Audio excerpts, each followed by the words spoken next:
Welcome to Multidimensional Memo Radio, a place to take a walk on the wild side.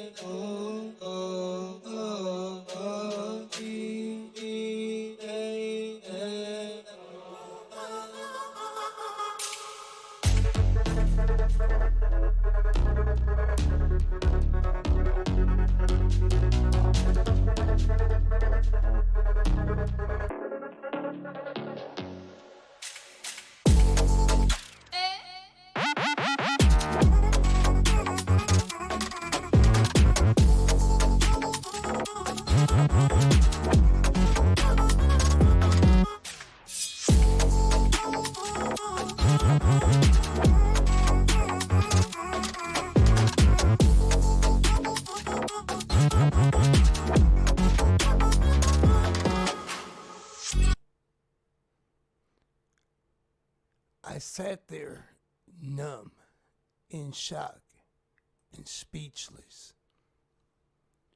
realizing that a top secret government organization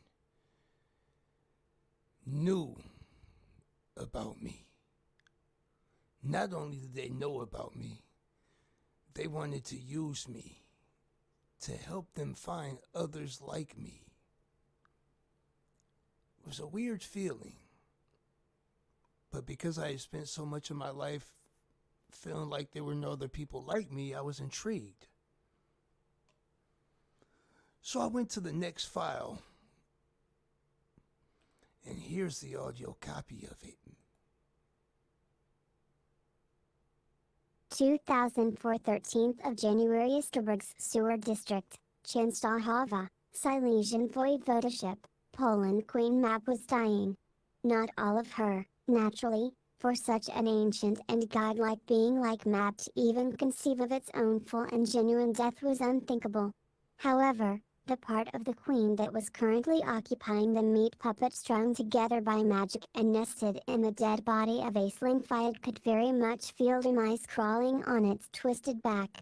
The thing, as it would be inappropriate to call the mockery of a person the queen has chosen as its vessel anything but a thing, was surrounded.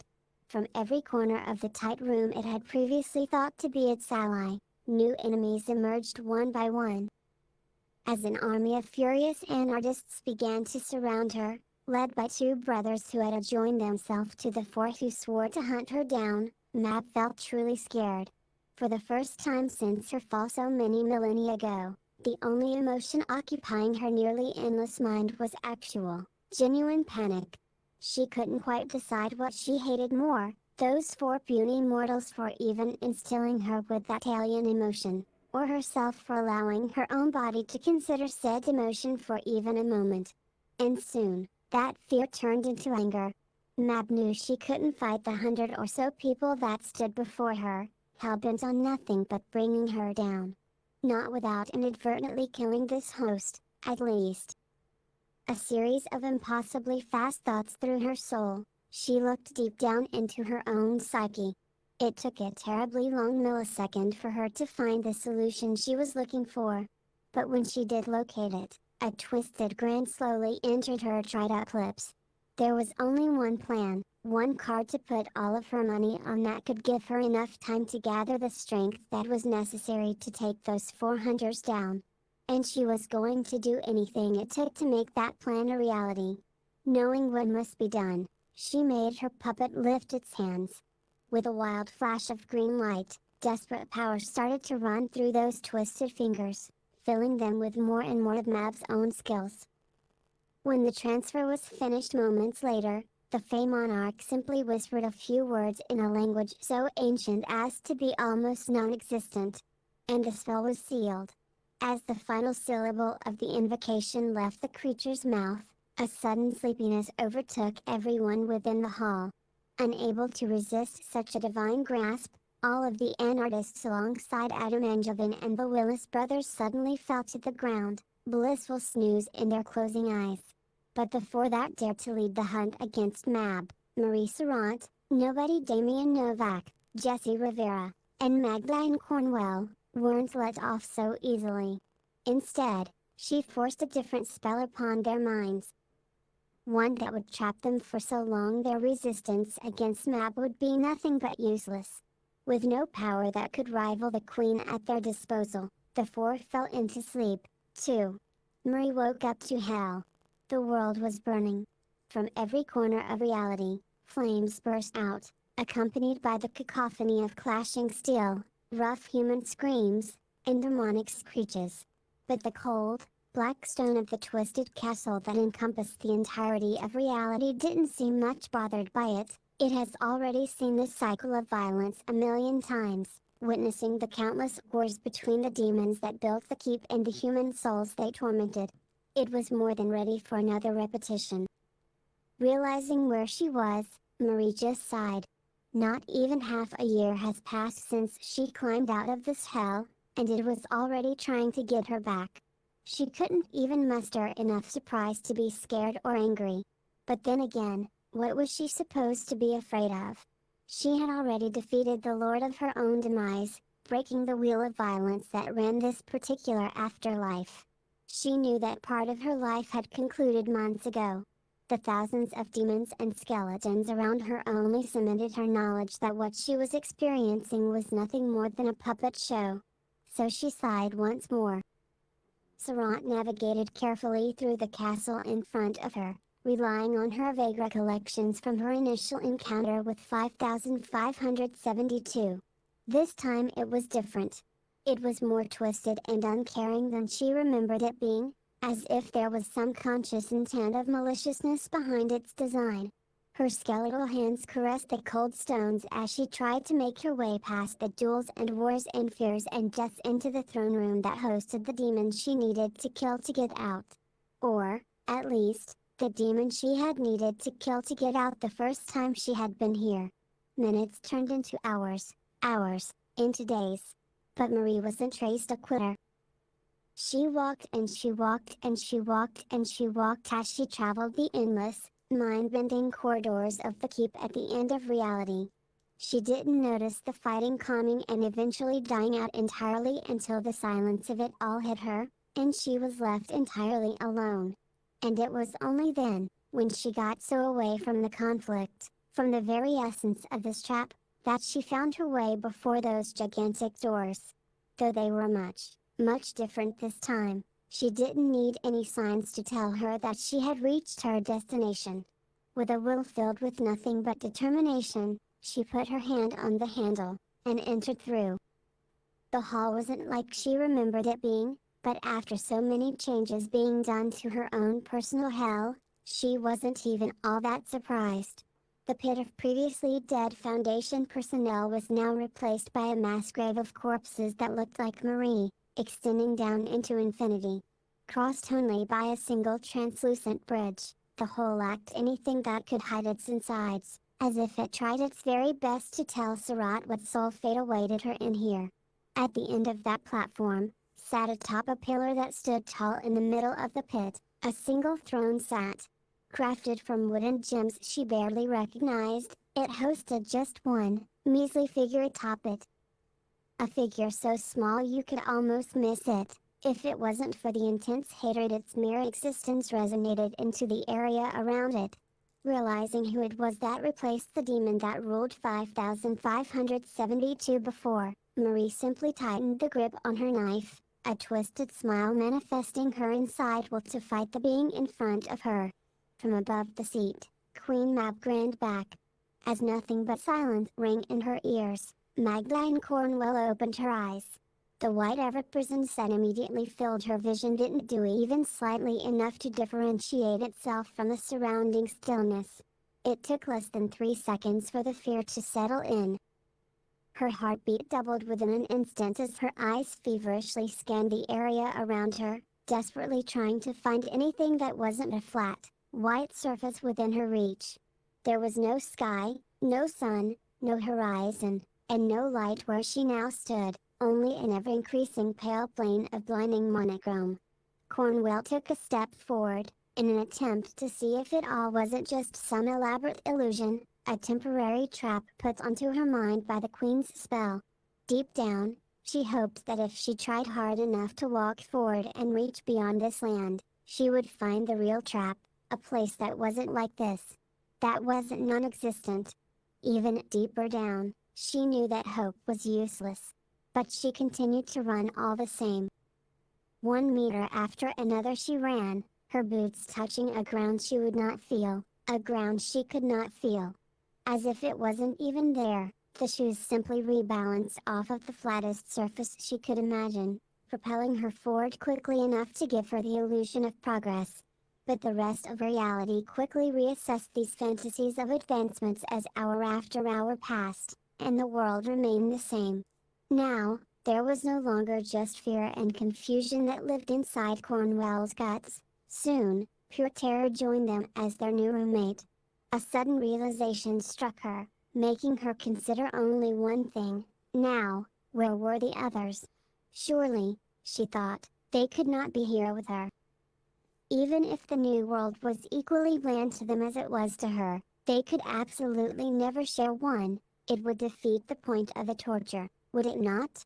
The gears inside her head started turning again, and she felt as if cold rationality knocked on the doors of the previous fear and gave them an eviction order. Now, her brain was solely reason's palace. She stopped the tread and sat on the ground, ignoring its total lack of any discerning qualities. Putting her hands together, she dived deep into her thoughts, wondering just what else could have happened to Rivera. No thoughts about nobody or Marie ran through her neurons. Where the hell could she be? She asked herself over and over as paths between thoughts formed inside her brain. If this, whatever the hell the white indifference around her was torture, or at least some version of hell, then surely, Rivera must be in her own version of that, did she not? Oh. As Mag realized where Rivera was and what she needed to do to get her out of it, she let out a prolonged sigh and looked up to the sky. And, among that endless white void, 2 dots that couldn't be anything but Mab's eyes looked back. But in that somewhere out there, Jessie Rivera had no such comfort of knowing where the others were, or even recognizing they were in a different place than the place she found herself in, for that matter. As her eyes opened again, the first thing she felt was claustrophobia. In every single corner of the world that now existed once more, there were people. People of varying sizes, genders, and nationalities, all pushing together to create one shared, almost black mass of humans. If it wasn't for the fact she'd woken up already standing, Jessie was sure she would have been trampled by their unimpeded movement. All of them, from the smallest kid to the tallest graybeard, continuously moved forward, their crowd of burying legs stretching infinitely and to some non-existent point on the horizon. With a hullabaloo so constant as to be almost deafening, they chattered between each other in languages Rivera didn't understand. She wasn't even sure if the words they spoke were real, or if they were simply some sort of artificially constructed gibberish, crafted by a being that didn't understand the mind of a human being. Either way, she couldn't spare a moment to ponder it, for every time she attempted to think for even a second, someone from behind her pushed her forward as they themselves attempted to continue their march into infinity. Truly, the only thing that stopped her from suffering a panic attack was the knowledge that none of this was real. Even if it wasn't for the spell she'd seen herself become a victim to before she fell asleep, there was, from a strictly logical point of view, quite frankly no way there were so many people, anywhere. Especially in such a bland and unrecognizable place that surrounded the crowd everywhere it went. But even the knowledge that it was all fake didn't stop it from being absolutely terrifying. Rivera had never feared crowds, not really. In her line of work, to be afraid of approaching and talking to people was more than an ideal. Even if there were quite literally thousands of them around you, it was actively harmful. What made this particular scenario the most terrifying thing she could ever think of, however, wasn't the most obvious scale of the ever-pushing horde. It was the fact that within this mob, she was utterly and thoroughly alone. Among her inadvertent colleagues, there was no Ashworth to complain that coffee was too cold from under his baggy eyes. No McCarthy Jr. to fight with over the fact he shouldn't smoke so much. not with his health and family history. No miss she owls to awkwardly smile as you try to get to make conversation with that brilliant yet infinitely tricky little man. And, most importantly, there was no Cornwell anywhere to brighten her day with that warm smile. All of the others, she could tolerate. Put her in any hell you could think of, strip her of every possession and human connection, she can stand all of that, somewhere deep down. But without the last one, the last and only connection she truly cared for, without something as vital to her soul as oxygen, she could not go on. She didn't know what surprised her more. That thought, that realization that Cornwell was the only thing she truly needed, or the fact she had never realized it before. For nobody, the hunt was everything. Every single moment, every waking thought he remembers, was always focused on just that one goal, that one motion always running through his non-existent nerves. The restless nights he'd spent beneath Esterberg's open sky he associated with nothing but his own averages, always pushing him forward to the ultimate objective he was put on this earth to fulfill, to slay Mab and her horrid offspring. So, naturally, when the roles of his search had been reverted, nobody did not like that. Not one fucking bit.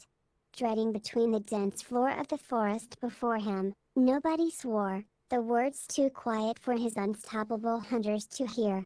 Or so he'd hoped. He could never be certain what the mounted stalkers were able to pick up with their supernatural talents. He cursed, this time without sound, for allowing himself to slip so fatally, and tighten the grasp on his own weapon. Despite this, he continued his run. Nobody had never feared death.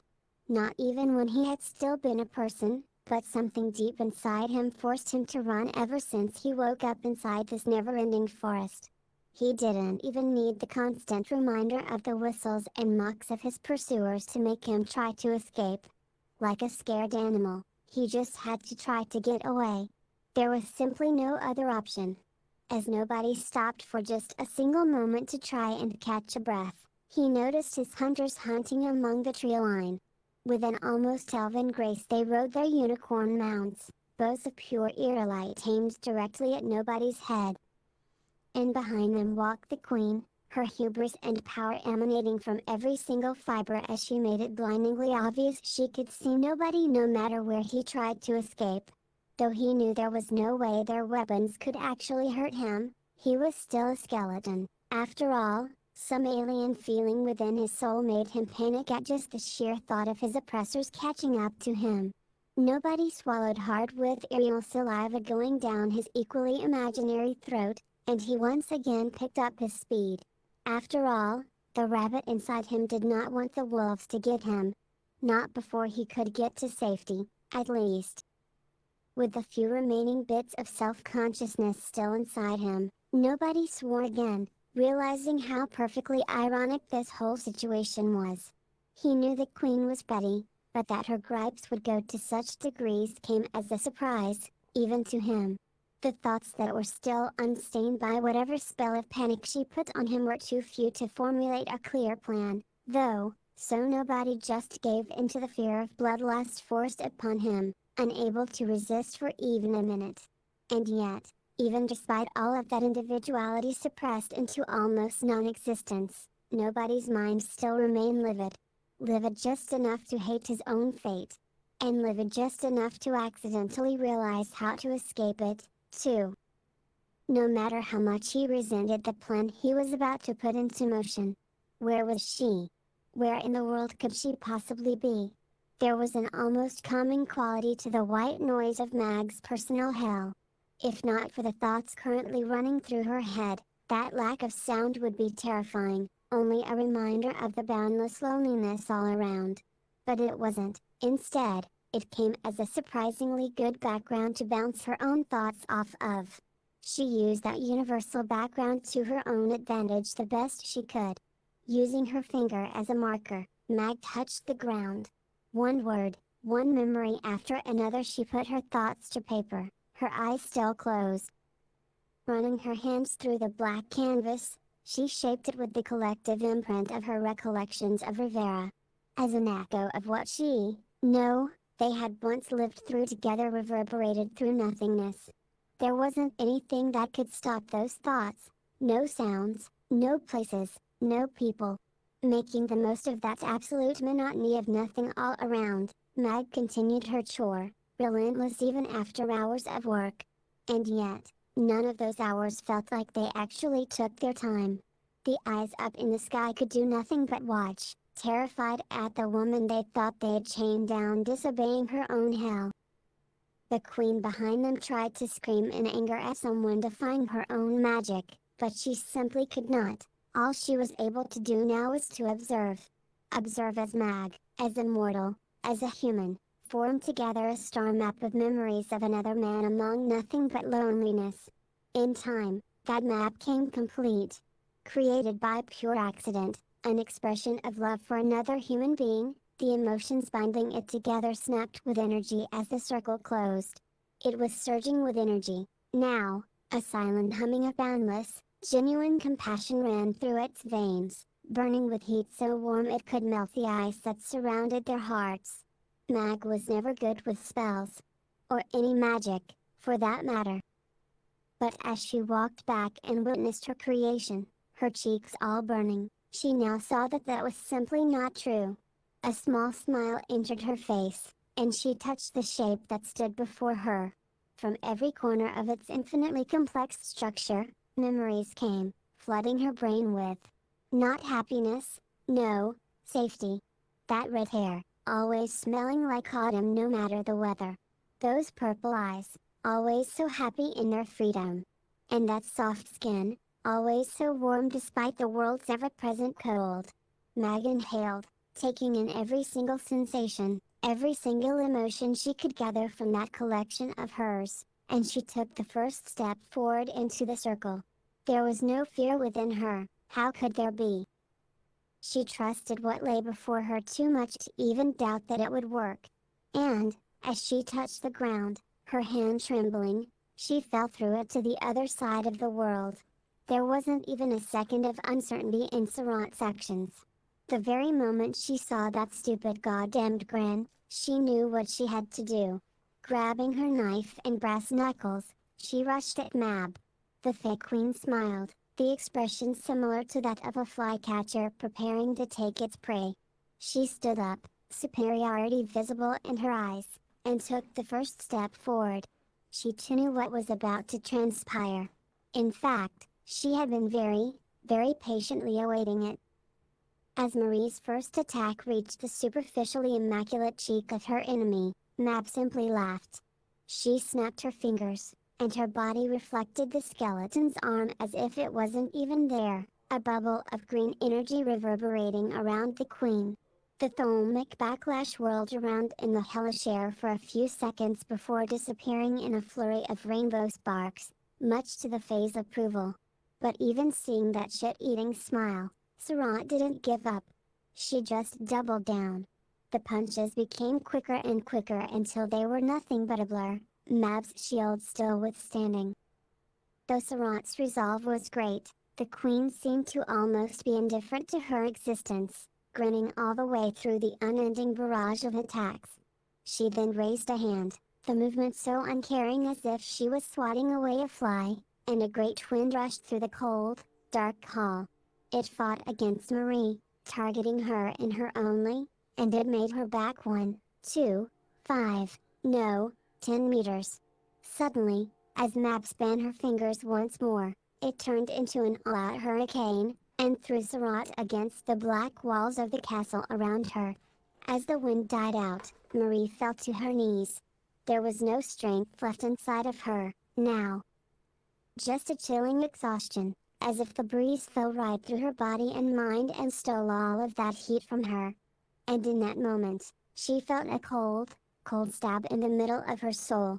Within a second, she was no longer the Bone Queen ruling hell with her iron fist, she was the small kid, laying beneath a city park tree too large for even the tallest adults. Her knees and cheeks were burning, and there was a tingling sensation within her brain. Whether it was one of embarrassment, fear, or both, she couldn't quite tell, neither then nor all those years later. Her eyes were similarly red, sobbing at the state of her broken leg. The attack hurt just the same. It struck the same part of her that was that small defenseless child. Within a moment, the tree disappeared. Now, she was 17 and standing before a mirror, unable to choose whether the suit or the dress would fit the prom her the best. The sheer weakness overtook every part of her mind, not capable of deciding whether she should abide by the rules of her world or be who she was. Some part of her, the part that Mab's magic would suppress, all those years later, yearned to rip apart that awful tuxedo, and make her own rules. Once upon a time, that memory was one of strength, reminding her of who she truly was. Now, though, she didn't even remember what decision she really made that evening. It simply escaped her. Whether by Mab's design or her brain simply letting go of what made Marie Surratt who she wasn't sure. And, as she felt the lights fade away from her soul, there was one final scene unraveling before her, the moment she died. Running breathlessly between the trees of the no man's woods, her mind was wandering like it had never done before. Her thoughts almost as quick as her, she traversed the roots and bogs and mists, stranded so far away from the only path forward she was sure she was already done for. The fear that was choking her consciousness almost blinded her. And then, she heard it. The cold embrace of her own gun, pointed directly at her. She didn't even say a word. She already knew the being had taken what it wanted from her colleagues. She just sat there, her spirit entirely destroyed, just waiting with no will to fight for the hunt to end. The being that wore her friend's face and stood above her saw it, and smirked. Knowing the chase was already finished, it did the only thing it should in a situation like this. It pulled the trigger. The admittance of loss pulled over Surratt like a tidal wave, and flooded all of her being as she re-emerged back into reality. She stood there, thinking about what she just saw. Not about the present, not about the mad fake queen approaching her with a death sentence, no, just about her own past. About who she had been, the puny human that dared to challenge the nameless. About who it was, now, the skeleton that turned Distelburg into her own playground just because she wanted to. And about who she would be, she realized didn't really know who she would one day like to be. But that didn't stop her from realizing something infinitely more important. She just knew she didn't want to be dead. She turned once more towards all of those experiences Mab showed her as a sign of victory. Towards the tree, which made her feel, no. It didn't make her feel like the least valuable person in the world. It made her feel like a fighter. It forced her to be one. She then turned towards the prom, rethinking it again. And she saw it didn't make her a coward that was unable to decide, it made her a woman. And the forest, it didn't just kill her. It made her into who she was today, tonight, molding her into an undead fucking mafioso, for God's sake. All of that mattered. All of that was her. All of that was human. And Mab wasn't. Not in the slightest fucking bit. Slowly, she looked up. Perhaps if she was somebody else, she would have stayed there, surrendering to the inevitable execution. Perhaps if there wasn't a fire burning inside her, she would have let that goddamned bitch do her bidding. And perhaps if she still wasn't human, she wouldn't have even protested. But she was Marie Surratt. And Marie Surratt wasn't a goddamn quitter. She stood up from her kneeling, her weapons ready once more, and she began to walk towards the queen. She knew she had no chance to win. She had never had any. But at that moment, it did not matter. The only thing that did was getting that monarchist scum out of her sight and escaping this hell one more time. She had already beaten it once. She was ready to do it again. And now, she knew exactly how to do it. Seeing what was about to happen, Mab laughed again. She met Marie's gaze with her cold, silver eyes, and skewed her head.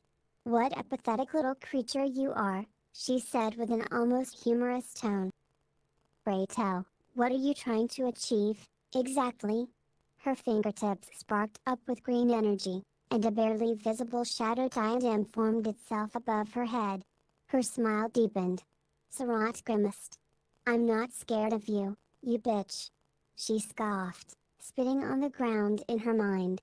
Mab raised an eyebrow. Oh? She reached for Marie's head, the magic between her palms starting to grow more aggressive. And why would that be? But there was no curiosity within her voice, just an executioner's call, filling in the awkward silence before a finished job. Her skull snapped at the queen. Because unlike you, I'm real, you fairy piece of shit. As Sarat's titan fist threw itself at the Fae's face, it came with such a surprise Mab wasn't even able to duck. She wasn't shocked at the attack, no, she was shocked at the fact her enemy even dared oppose her again. She tried to mutter out a word that would strike her down in just an instant, but that even thought was too slow. With a surgeon's precision, another punch came. Then another. And another. It was only a matter of a few seconds before that desperate, humanoid manifestation of just a fraction of Mab's power fell down on her knees. Mab was trembling with fury. The masquerade of composure she had put up was now gone, replaced with a calm realization that she was simply too weak in this form to confront someone as horrid as Marie. And she hated that thought with all her might. Hated it more than her inhuman brain was able to articulate. The Fae tried to stand up, but was met with another kick and elbow falling on her previously perfect face, revealing the myriad imperfections hidden beneath the glamour she thought to be perfect. She fell on the ground, fake blood spilling down her head, and looked at Sarat, unhidden anger visible from every part of her body. The mafioso simply laughed. Get the fuck out of my city, you forest fuck, she shouted, delivering one final kick to the aerial body of the dying monarch. And never, she grabbed her head, and leveled it with her own. Ever come back? And then she walked away. Jessie Rivera's world was full of everything she could imagine, from people through emotion to, eventually, fear. And among that infinite, ever-stretching mass of nothing but the full sum of human experience and life, she herself stood tall. And she stood alone. There was nothing that could break that prison of loneliness, not ever. Every corner of reality might have been filled with people, but they were not truly human, they were merely puppets, bad imitations of a person that tried so desperately to lie to her with their faces as they continued their never-ending march forward. Rivera followed them bravely. After all, she did not wish to be buried underneath all of that squirming, but deep down, she was scared. Scared like she had never been before. But the worst thing in the world wasn't that awful feeling. The worst thing in the world was that Rivera knew that there was nothing she could do to ever win against it. Not ever. No matter how hard she tried to beat the pouring waterfall of those semi-humans around her, no matter how hard she tried to blend in with them, and no matter how hard she tried to think about Mag, she would always remain an odd one out, forever doomed to wander this liminal hell. And she would be doing it alone. And then, just as she was about to give up, just as she was about to accept her fate, she heard a sound. With a plop so quiet it almost mixed in with the crowd's commotion, a small hole in reality, not in any ceiling or wall, but in the fabric of the world itself, opened up above her. The circle burned with a light so powerful and so compassionate it almost blinded her. Unable to withstand the full might of the emotion that became manifested before her, Rivera squinted, covering her eyes with her arm. But before she allowed herself to do that, something inside her made her stop halfway through the motion. And how glad she became when she realized why. Two smiling eyes popped up from the unreality before her, and were soon followed by two equally happy arms and legs. A storm of blonde locks fell through, and as the gate between worlds closed, Magdalene Cornwell stood up from the cold ground, her warmth radiating against the contrasting world. She looked into Rivera's eyes and smiled. And, even though no words came from either, both of them knew they needed nothing more but themselves. They didn't speak. They simply embraced each other, happy like they'd never been. For what little it was worth, right now, nothing but the two existed. neither the crowd on one side nor the white loneliness on the other. For a single infinitely long second, the only thing that was worth even considering as real was Jesse Rivera and Magdalene Cornwell, brought together by a kiss so needed it felt nothing but natural. And with that, hell simply became undone. Nobody didn't want to do it. But right now, negotiation time was over. It was time for action. He took a silent breath, and immediately stopped in his tracks. It took all of the will he could ever muster to resist the urge to run. It hurt like a motherfucker, but there was nothing else he could ever do. Nobody had simply no other choice. So, clenching his fingers, he forced his feet to cease all movements, looking directly at the three Fae that stood before him. The imitation of Mab scoffed mockingly. Worm, it laughed richly, throwing its silver hair to the side. What are you hoping to achieve? You have already lost, it added, poison dripping down its full lips. For a split second that lasted infinity, nobody wanted to continue their chase. The animal inside of him, the void of personality, the transformation to nobody left as a scar in his soul, it wanted to give into its most basic urge, trying its very best to run away from that overwhelming fear. But, with a heart so heavy it was almost unbearable, nobody had to admit he wasn't just a nobody. So he reached into that part of himself that was still Damian Novak. It hurt almost just as badly, if not worse. Nobody was too lucid now to even be sure. As a spark of change rushed down the baseline of his essence, nobody fell to his knees. All three hunters observed as the skeleton before them screamed in indescribable agony, grabbing his head with his two bony hands. A split, a wound like he'd never felt or seen took its knife and jammed it into his soul, finally breaking apart the wall that kept the beast within caged for so long. His breath was unsteady. Now, if hyperventilation was an issue he could still have, he was sure that by now, his lungs would be turning. The wolf that was buried beneath the 6 feet of nothingness awoke, its red eyes glowing in the dark of the being that had called itself nobody for so long. It smiled with its long, white teeth, and shook its shaggy, black fur. There was nothing stopping it from finally breaking free now, it thought as the weapon of surrender smashed at the walls of its prison over and over again, bridging the ravine between the two souls that battled inside of nobody like some twisted imitation of a bridge. How terribly human. As the wolf howled and nobody called out to the heavens once more, it took a leap of faith forward, and landed directly within the nobody-shaped hole that sat where his soul should have been. The queen gasped silently, and within a moment, nobody changed. He stood up, but this time, he was no longer a skeleton with a hat and a trench coat. This time, he was a man. A man bearing long, dark hair and a scar burn, his previous crossbow replaced with 2 eyes burning with so much hatred and determination Mab was almost scared. The transformed nobody Novak looked at her, and she felt his animalistic urge was entirely gone, overridden by the human he had once been.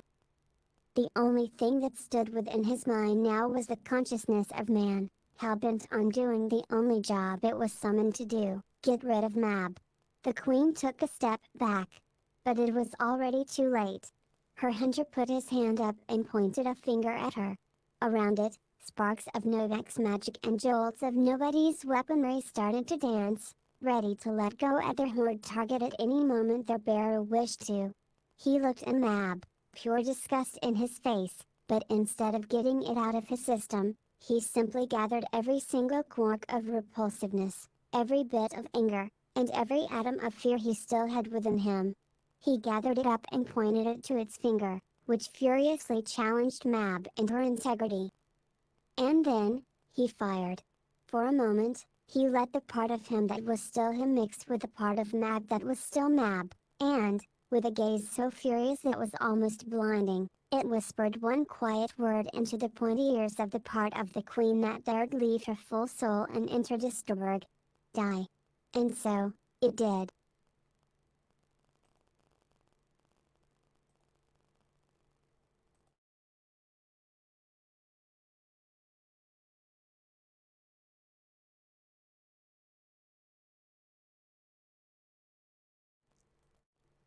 If you enjoyed that, please hit the subscribe button and stay tuned for part 2.